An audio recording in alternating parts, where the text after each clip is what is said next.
Hey everyone! In today's video, I'll show you how to group elements in Canva. This feature makes it simple to move and adjust multiple items together, saving you time and keeping your design organized. Let's dive in. First, open Canva and go into the project you'd like to edit. It could be a social post, a presentation, or anything else you're working on. To group elements, click and drag your mouse over the items you want.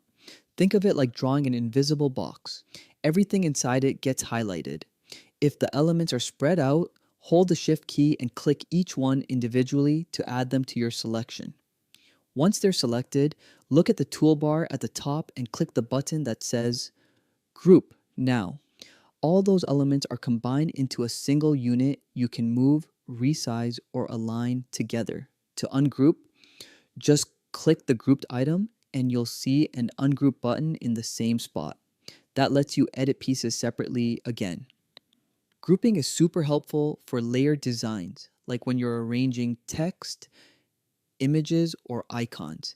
It keeps everything aligned, prevents mistakes, and speeds up your workflow. And that's all there is to it. Grouping elements in Canva is a small trick that makes a big difference in your designs. Thanks for watching, and don't forget to check out our other Canva tutorials for more tips and tricks.